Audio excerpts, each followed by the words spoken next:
Muito bom, gente. Conforme estava falando agora, é uma honra participar do TDC. É sempre uma honra. É o maior evento de TI do Brasil, um dos maiores do mundo, e é bom demais ter esse espaço de falar com vocês, né? Meu nome é Rui Rodrigues, eu trabalho na NTT Data, sou o sponsor da comunidade técnica que dá apoio à área de qualidade da NTT Data Brasil. Tá? O objetivo da nossa conversa hoje é falar sobre dois temas bastante interessantes. Um, APIs REST, que cada vez mais fazem parte do nosso dia a dia de testes, né? O outro são testes automatizados para essas APIs. Vocês vão ver que a abordagem que a gente está trazendo, para mim, era bastante nova, faz alguns meses que eu tenho contato com ela, e eu achei que fazia todo sentido dividir isso com um público maior, e é por isso que eu trouxe aqui para vocês. Tá? Legal. Qual é o nosso objetivo, então? A gente vai falar sobre ferramentas que facilitam os testes de API REST, especificamente, baseados na documentação Swagger OpenAPI. É a mesma coisa, só que em versões diferentes. Antigamente a gente chamava de Swagger, agora chama de OpenAPI, a partir da versão 3. Essas ferramentas vão ler essa documentação e vão possibilitar que a gente faça, não vou dizer todos, mas um bom conjunto de testes que vão garantir para a gente, do ponto de vista estrutural, a saúde da nossa API, o quanto ela está confiável, o quanto ela é escalável, por uma série de abordagens, ok?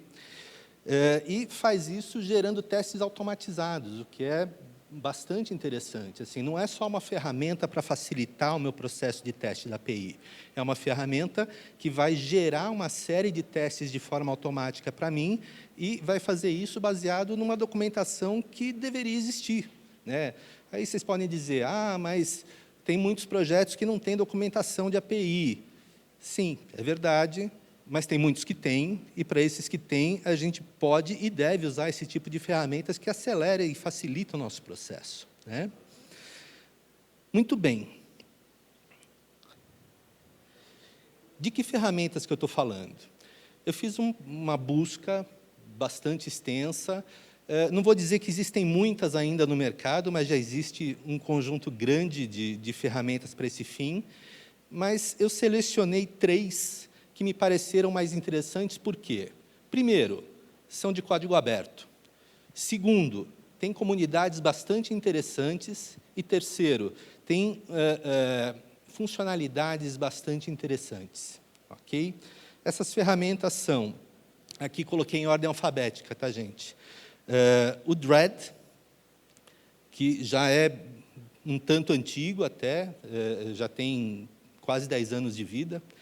O Portman, que é mais novinho, tem coisa aí de 1 ano e pouco que existe. E o Schemathesis, que é o irmão do meio aí, é um cara que já tem uns 3 anos de vida, já tem um processo de desenvolvimento, já tem uma comunidade um pouco maior, mas os 3 são bastante utilizáveis, tá, gente? Em contextos diferentes, para atender necessidades diferentes, mas os 3 são claramente bastante úteis, ok? Indo direto à prática, né? Do que a gente está falando? Que ferramentas são essas? Desculpem, tem antes de falar das ferramentas, eu preciso comentar com vocês do contexto da avaliação dessas ferramentas, porque, assim, dependendo do contexto em que a gente coloca as coisas, elas podem se sair melhor ou pior, ok? A determinação do contexto vai dirigir para um sucesso maior ou menor para cada uma dessas ferramentas. Então, a gente começou a brincadeira, quando falou dessa avaliação dessas ferramentas, fechando um contexto de avaliação. E que contexto é esse? Bom, a gente selecionou, a gente criou uma API de exemplo, escrita em Python, uma API simples de exemplo, escrita em Python, utilizando a biblioteca FastAPI, que é bastante utilizada e está em crescimento no mercado. Esta biblioteca, além de facilitar a criação de APIs REST de uma maneira muito direta, muito simples, vocês vão ver o código dela, é extremamente simples. Ela gera a documentação OpenAPI de forma automática, pela própria API, baseada no que você constrói no seu código, ela já infere o que é necessário estruturalmente falando e gera a documentação OpenAPI, que, a meu ver, a torna uma referência bastante interessante para a gente utilizar como base de um contexto de avaliação. Tá? Conforme eu comentei, estamos falando de OpenAPI 3.0.2, que é a versão mais recente, e a gente avaliou gerando algumas falhas na documentação. A documentação foi gerada e eu forcei alguns erros em algumas versões da documentação para garantir que, de fato, o nosso teste iria pegar esses erros. Ok? Muito bem. A primeira ferramenta da qual a gente vai falar se chama Dread, já comentei antes. É open source, já comentei com vocês. A instalação dela é extremamente simples. Assim, tendo Node.js e NPM instalado na máquina de vocês, é basicamente NPM install-g Dread. Tá? É muito rápido e muito simples de instalar. Tá? Ela tem uma comunidade de desenvolvedores, que eu não vou dizer que, uau, né, é impressionante demais, mas assim, são 86 pessoas colaborando no seu desenvolvimento, distribuídas pelo mundo. E já desde 2013 ela vem sendo desenvolvida. Nesse período teve 204 releases, então é um projeto bastante ativo, bastante funcional. E eu coloquei aqui e vou passar para vocês, tá, gente? Depois vocês podem buscar na plataforma do evento a documentação que vocês vão encontrar essa apresentação para vocês. Coloquei aqui a referência para o site, a documentação e o código-fonte no GitHub da ferramenta. Tá? Isso vale para as 3 ferramentas que eu vou mostrar para vocês. Quais foram os pontos fortes do Dread? Bom, ele tem suporte para uma variedade muito grande de linguagens para você escrever hooks pré- e pós-teste. Okay? Para que serve isso? Para a gente fazer preparação de dados, por exemplo, para a gente preparar o ambiente, para a gente fazer limpeza depois da execução. Né? Para um teste básico, você normalmente não vai precisar de hooks pré e pós, mas a gente sabe que os testes não são básicos. A gente vira e mexe, a maior parte do tempo vai estar lidando com condições mais complexas. Okay? O outro ponto forte é que ele tem uma facilidade de instalação enorme. Assim, é fácil demais instalar a ferramenta. Mas ela tem um ponto fraco principal. Tem 2 pontos fracos, mas ambos estão associados. Tá? Que ponto fraco é esse? O Dread não gera dados para o teste. Ele, de forma automática, não imputa dados sintéticos para o seu teste. Aí vocês vão dizer, mas eu nem esperava isso. Ok, mas as outras ferramentas fazem. As outras que eu vou comentar aqui para vocês fazem. Então, eu creio que isso torna, na comparação, essa ferramenta mais frágil do que as outras. Ok? Então, só descendo um pouquinho no detalhe. Quando você está documentando no formato Swagger OpenAPI, você pode colocar exemplos de dados na sua documentação, exemplos de dados que façam sentido para o parâmetro que você vai imputar. Ok? O Dread só funciona se tiver. Se não tiver, ele não funciona. Ele vai dar uma mensagem de erro, dizer, eu não tenho dados para esse parâmetro que é obrigatório, por conta disso eu não vou executar. E o outro ponto fraco que eu coloquei aqui associado é o fato dele não gerar dados de forma automática, né, de dados sintéticos automáticos. Muito bem. Isso quer dizer que a ferramenta não é utilizável? Não, assim, é a mais antiga, que tem mais funcionalidades, mas ela exige que você tenha os seus exemplos de dados informados na documentação. Ok? Como a nossa documentação automática gerada por Fast API não tinha exemplos de dados, o teste desta ferramenta foi limitado. Tá? Eu vou mostrar para vocês ele executando, dando a mensagem de erro, falando, olha, sem o dado eu não posso executar, tá? Mas a gente não avançou muito mais além disso. Volto a dizer, não creio que isso seja uma decisão apontando que essa ferramenta não serve para a gente utilizar. Conforme comentei, é a mais antiga e a que tem mais funcionalidades, ok? Só que, nesse contexto que a gente desenhou, ela não se deu bem.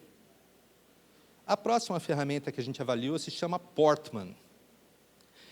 Não por acaso, o nome dela se parece com a do Postman, porque é a mesma equipe que o desenvolve, ok? E essa é uma das forças dele também. Também é muito simples de instalar, via NPM, como o Dread, ok?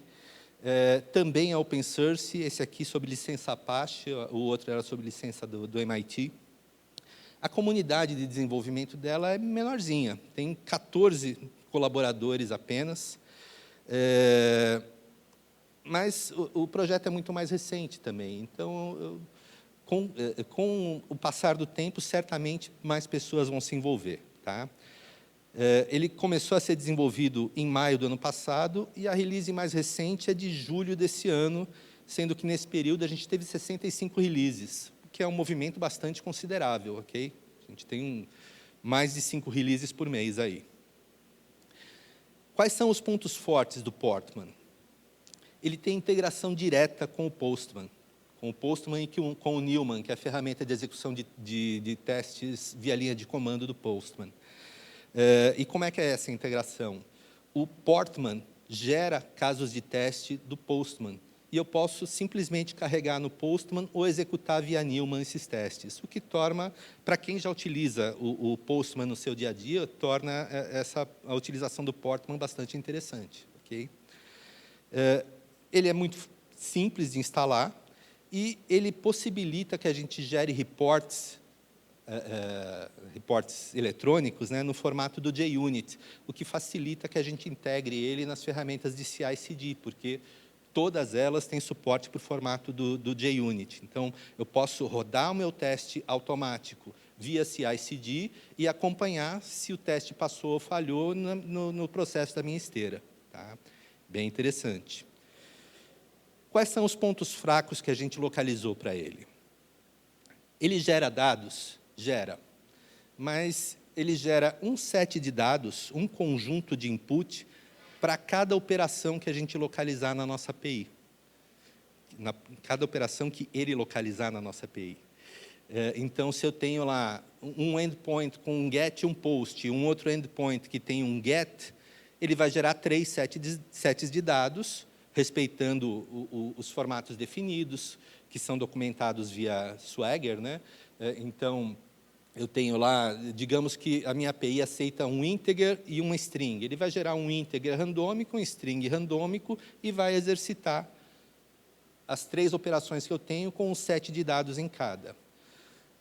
Isso pode ser mudado de maneira programática? Pode. Eu posso gerar dados e posso associar a ele a um processo de geração de dados, mas aí já não é o comportamento padrão dele, ok?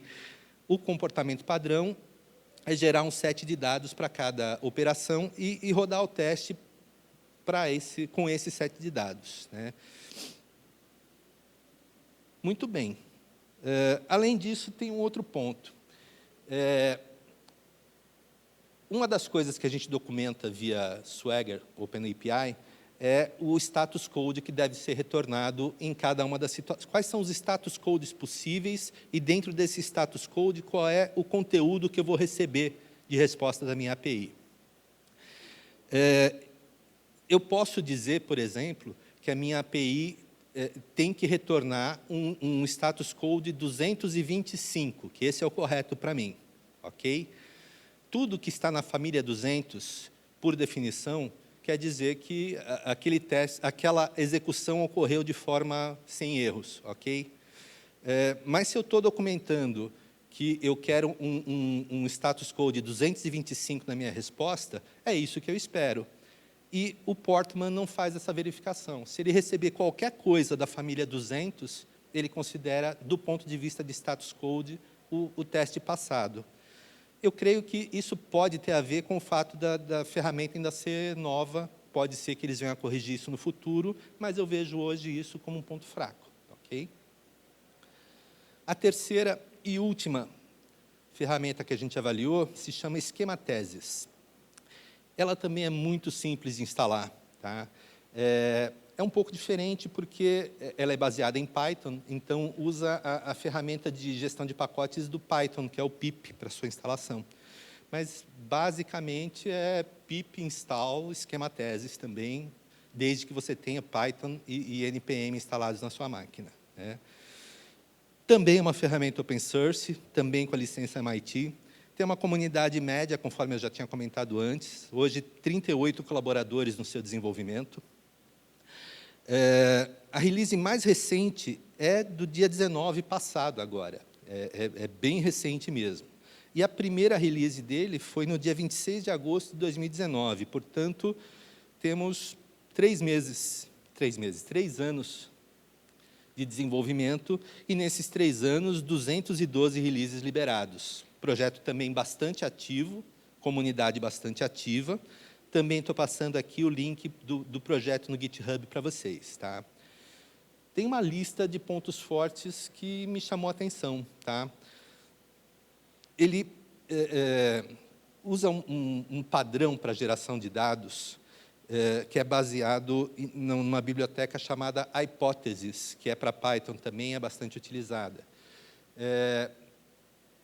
Com esta biblioteca, você define limites, parâmetros, e fala quantos dados você quer de um tipo. Por exemplo, eu posso dizer para ele que eu quero 300 inteiros na faixa entre 1.000 e 5.000. E ele vai gerar esses 300 inteiros de forma aleatória para mim. Strings com tamanho variável também. Né? Bom, todos os tipos de dados que são suportados pela definição da API REST são definidos no Hypothesis, são suportados pelo Hypothesis. Utilizando essa biblioteca, por padrão, o Schemathesis gera 100 sets de dados, sem você dizer nada para ele. Ele gera 100 sets de dados para cada operação que você vai testar. O que já é bastante interessante, né, gente? Assim, você começar sem esforço nenhum e ter 100 testes sendo executados é bastante legal. Outra coisa interessante que o Schemathesis oferece é a possibilidade da gente implementar o fuzzing test. O que é isso? É você fazer testes com dados randômicos para você testar a estabilidade da sua API ou da sua aplicação, quando você aplica fuzzing test numa aplicação em qualquer contexto. Então, os dados que ele gera são randômicos? Sim. Isso, em alguns contextos, não é ideal? Não. Para esse contexto, você pode configurá-lo para que ele leia os dados a partir de uma origem e você consuma de lá. Mas aí, conforme eu falei em relação ao Portman também, já não é o comportamento padrão dele. O comportamento padrão do Schemathesis é gerar fuzzing test, que começam com 100 registros para cada operação, e para mudar essa quantidade, é só informar. Eu quero que gere, em vez de 100, que gere 10.000, e ele vai gerar para você. Ao invés de 100, eu quero que gere só 5. Ele vai gerar para você também. Né? É muito simples de instalar e configurar. Também gera reporting no formato do JUnit. Ele permite execução paralelizada de uma forma muito simples também. Assim, você só passa um parâmetro falando quantas execuções em paralelo você quer, e ele executa para você, por exemplo, 8 threads de teste em paralelo, disparando esses dados que ele gera automaticamente para a sua API. E tem uma coisa muito legal, que é a possibilidade de gravar todo o processo de teste num formato chamado VCR. O que é isso, basicamente? É um arquivo que registra tudo que circulou no teste da API numa forma que pode ser consultada posteriormente e que, portanto, serve como evidência desse processo de teste. Muito legal, gente, muito legal. Qual foi o ponto fraco que eu encontrei no esquema teses, que, inclusive, também era um ponto fraco do Portman, mas eu acabei não comentando lá. Para cada set de dados, ele faz 5 verificações, 5 tipos de verificações diferentes, que eu vou detalhar um pouquinho mais à frente para vocês. Ele considera essas 5 verificações como o único caso de teste, que, para mim, não é uma boa prática. Assim, no meu universo, eu creio que, para cada assert, cada teste tem um assert, e cada assert vai em um teste. Se eu estou colocando mais de um assert no mesmo teste, eu tenho um probleminha aí de aderência a boas práticas. Mas dá para a gente contornar isso, porque a gente pode executar falando para ele executar somente um dos checks deles, e não dos checks padrões, e não os 5. E executar 5 vezes em separado, então a gente tem essa granularidade necessária para aderir às boas práticas. Ok? Bacana. Vou precisar chegar aqui atrás do púlpito, gente, porque eu vou mostrar eles rodando para vocês.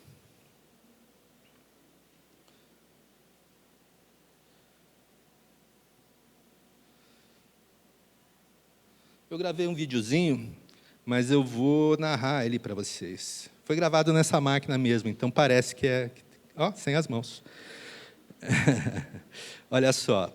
Primeiro, eu vou mostrar para vocês o código da API que a gente está testando. É simplesinho, o foco não era esse, tá, gente? Mas ele foi gerado com Fast API, como eu estou destacando.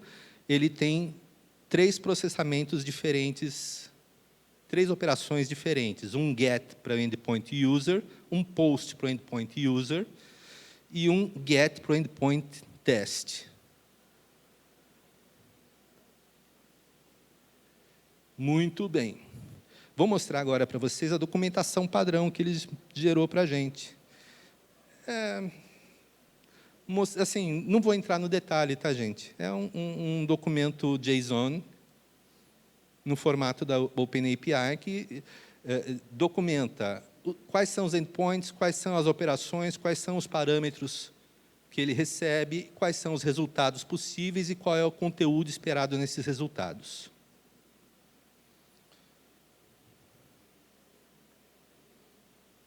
Avançando. Legal. Agora, vou mostrar para você, vou startar esse servidor, tá?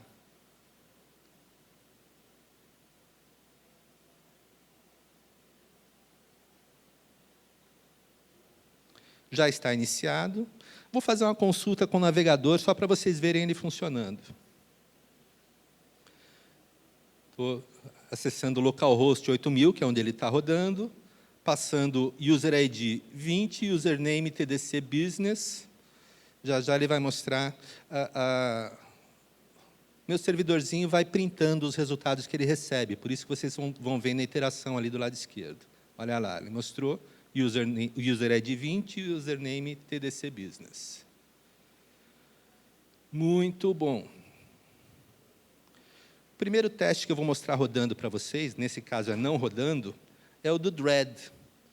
Olha só como é simplesinho. Eu criei uma rotina batch para cada uma das ferramentas para mostrar ele rodando. Rodar o Dread é Dread, o nome do arquivo com o documento e o endpoint para onde eu vou executar. Vou executar aquela rotininha batch.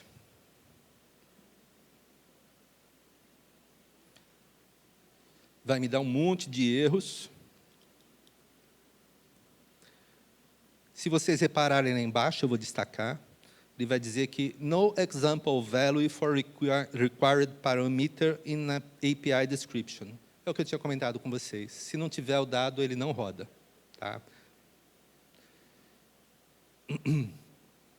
Vamos para o próximo, que é o Portman.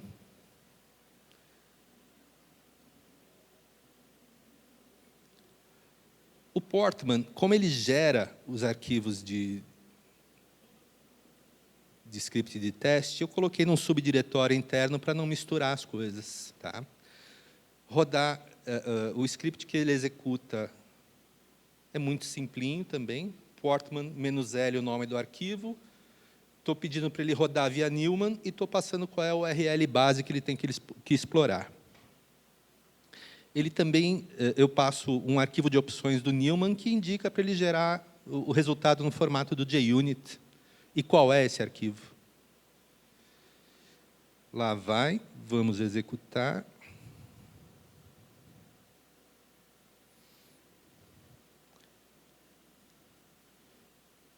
Tcharam! Quem já usou Newman reconhece esse reportezinho de tela. Olha só. Rodou, o nome da documentação é Fast API, ele fez 3 consultas. Conforme eu falei, para cada operação, ele gerou um set de dados e executou, e fez 5 verificações em cada um deles, que são: o status code está em compliance, o content type do retorno se está ok, se a resposta tem o formato definido, que no caso é JSON, e se a estrutura desse JSON está correta, de acordo com o documentado. É essa a verificação que ele faz. São essas 4 verificações que ele faz, na verdade. Foram 3 requests, em 3 scripts de teste, 12 assertions, porque eu fiz 4 assertions em cada script de teste. Muito bem. Se vocês olharem aqui, tem as 3 requisições aqui na tela. Vamos para o último, que é o esquema teses.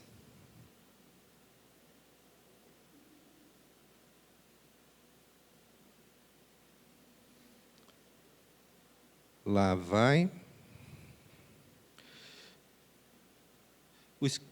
A rotina batch é simplesinha também, vou mostrá-la. Esquema teses run, o nome do documento, qual é o nome do arquivo no formato JUnit que eu vou gerar e qual é o URL onde eu estou executando o meu teste. Além disso, que eu vou executar todos os checks que ele pode fazer. Limpa a tela, vai rodar, atenção. Reparem do lado esquerdo do meu servidor. Ele rodou 300 testes. Porque gerou 100 sets de dado para cada uma das operações e fez 5 verificações em cada um deles. O que ele faz a mais do que o Portman, que faz só 4? O esquema teses verifica os cabeçalhos, os headers que estão documentados, se estão de acordo com a resposta. Ok?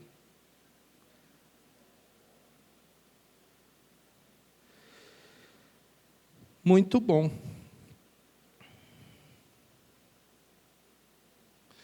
Aí eu só estou fazendo scroll na tela para mostrar para vocês a quantidade de dados que foi sendo logada enquanto o servidorzinho rodava. Legal, né, gente? Bom, considerando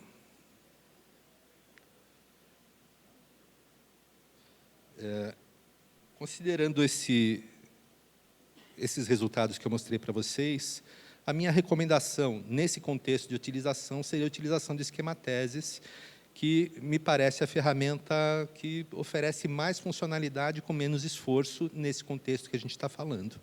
Ok? Conforme comentei com vocês, essa documentação vai estar disponível na plataforma do evento. Se vocês quiserem, fiquem à vontade para entrar em contato comigo, agradeço se entrarem. Me procurem no LinkedIn também, estou lá, e vai ser um prazer receber o contato de vocês.